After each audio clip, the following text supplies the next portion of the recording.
Hey friend, I really felt compelled to let you know that I think that perfectionism is a form of self-hate. I'm sorry, I said it. I said it. I said it out loud. Okay, listen, I need to repack all my clothes. I just got back from my photo shoot today. I need to repack all my clothes. And while I repack my clothes, I want to unpack why I think perfectionism stifles your growth and why it's just not serving you. I strive to be a safe space for women, Black women especially, to try, fail, grow, and learn. And so in this video, I'm going to share a few things that I think all the perfectionists out there should consider. So let's talk about it while I get some stuff done. Shall we? Okay, first off, my name is Libria Jones. I am a woman who is over 46 and completely obsessed with living this one and only life to the fullest. And I have a lifelong goal of self-mastery. And on this channel, I share the things that I'm doing, the things that are working, the things that are not, in the hopes that it helps you on your lifelong quest to live this one and only life to the fullest as well. And today I'm talking about perfectionism, which is thankfully a problem I do not have, but it hurts my soul. It hurts my soul to watch people who do have this challenge. And so I want to share a couple of thoughts about perfectionism while I clean this mess up. Let's do it. Okay, firstly, perfectionism is self-sabotage. And I think you know this. I think if you're a perfectionist, you know that you are sabotaging yourself.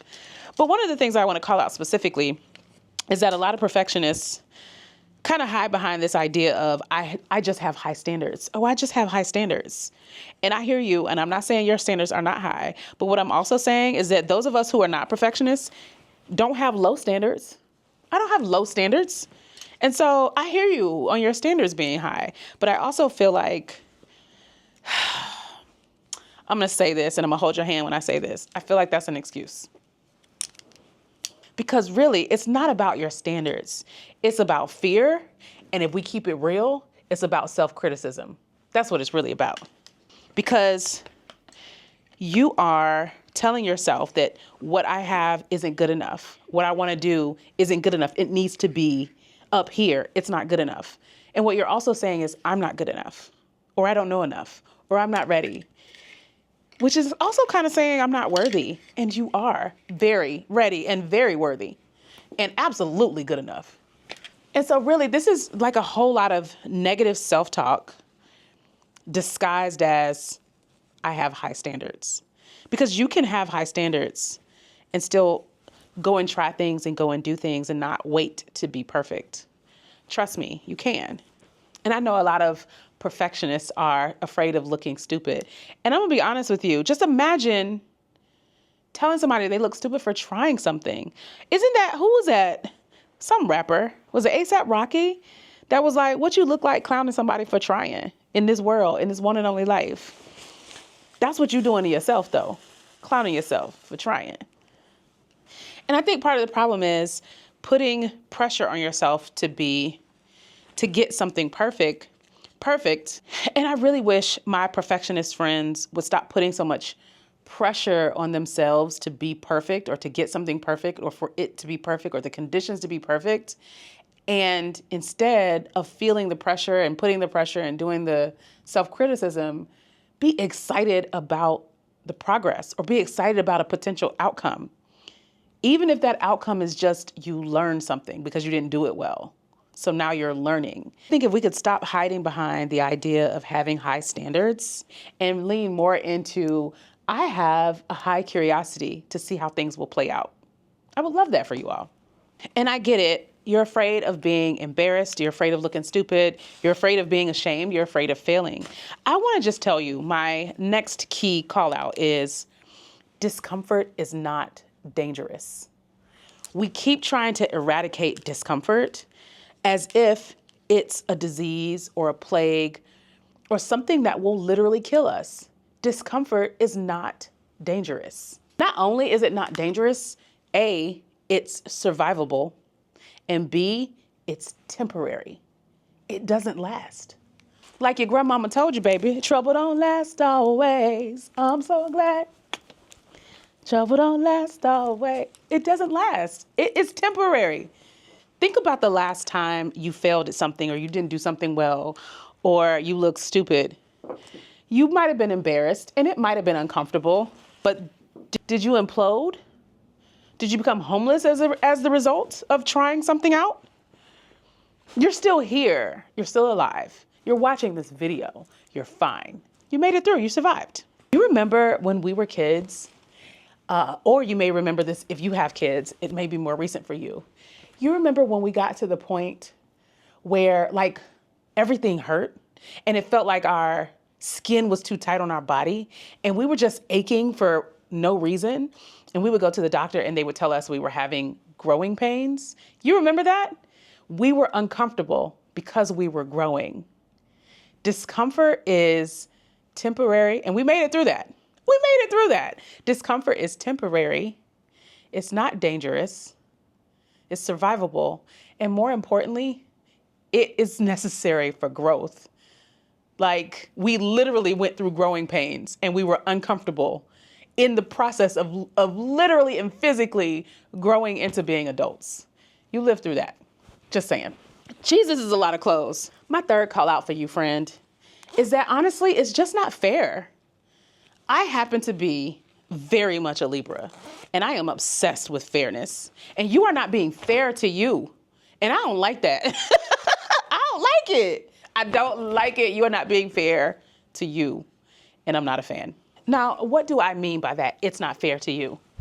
What I mean by that is that there are so many people in this world with half your knowledge, half your talent, half of all the good things that you have, and they get to try and you don't. That's not fair. That's just not fair. Why do they get to try? Why do they get to go out here and do the things and give it a shot and fall and pick back up and try again and you don't? That's not fair. I don't like it. I have so many perfectionist friends that won't even try things because they are afraid that it's not perfect enough. Because their perfectionism keeps stopping them. And like I said, I'm obsessed with fairness. And I just want you to be fair to you. I really do.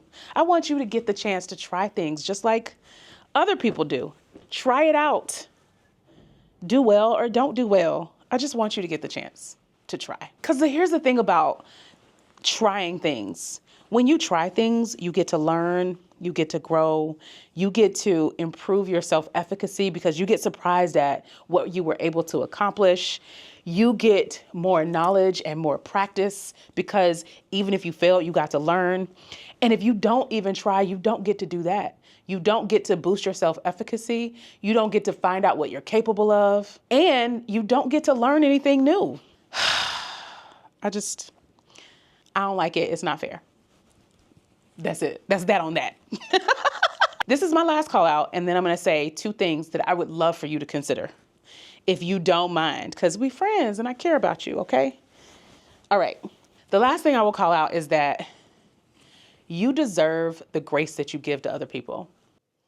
Surprise. Yeah. So something went down as I was editing this video to post it. I realized that the last 10 minutes of the video completely freaking disappeared. Like nowhere to be found. It's like I never even did it. And in the spirit of not letting perfectionism stop us, I am just going to re-record said video right now. So I'm going to do my hair. I'm about to go meet a friend here in Hanoi for lunch. And while I do my hair, we're going to just finish out this quick conversation about why perfectionism is a form of self-hate and why I need y'all to stop being perfectionists. Okay. So where we left off was talking about the fact that you deserve the grace that you give to other people. One of the things I found is that people are so much more kind and so much more forgiving to other people than they are to themselves. And I am willing to bet that you as a perfectionist are pretty much like that. I have a really close friend who is a perfectionist, but every time I try something and fail or don't do well, she's always kind of giving me a pat on the back. And it's like, don't beat yourself up. At least you tried. She's always like, but now you know what to do differently next time. But for some reason, it's tough for her to apply that to herself. And I think that that's one of the keys. Like, What if you treated yourself like you would treat one of your friends? What if you treated yourself like you would treat one of your friends? I have this theory that most perfectionists are slightly judgmental people. And I think that because maybe you find yourself judging strangers, your fear is that other people will judge you too. I think that's kind of the key there. Like you're afraid to try something or do something because it needs to be perfect because you find yourself criticizing strangers. I think most perfectionists are more forgiving with their friends, but when it comes to strangers, it's more you're more critical of them. And so I wonder if that's part of the challenge for perfectionists. You're afraid of being criticized in the ways that you find yourself critiquing others. Okay, but I am not a psychologist. I'm not here to try to break down the psychology of perfectionism. I just want to reiterate to you that I think you should give yourself the same amount of grace that you give to your friends who are the risk takers, the people that you admire, the people that you're like, I'm so glad you even tried to do that. I'm so glad you even made the attempt. I'm so glad that you're even closer to the goal. I think that you should give yourself the same grace that you give those friends. And so there's a couple of things I'd love for my perfectionist homies to consider. Just two things I'm gonna throw out there for consideration. I am so bad at curling this hair on this side.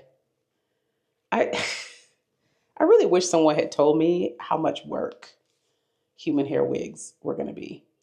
Cause baby, you see this? You see the struggle I'm on right now? Anyway, that's not the point of this conversation.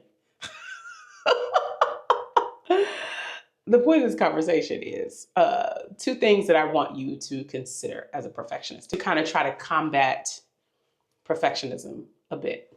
Thing one, what if you redefined perfection? Like, what if you looked at perfection as phases and thought about like your first try, your first attempt is, you know, I tried this and I had the perfect attitude about it, right? Phase one is just having the perfect mindset or having the perfect amount of enthusiasm for an idea. What if you looked at perfection as just phases, right? And redefine that the output doesn't have to be perfect, but maybe my attitude about it has to be perfect, can be perfect. Or the mere fact that I am even trying it is perfect. The fact that I realize I have permission is perfect, right? So what if we didn't think about the outcome being perfect, but what if we thought about just the phases of perfection? And the second thing I would throw out for consideration is recognizing that perfection comes in iterations.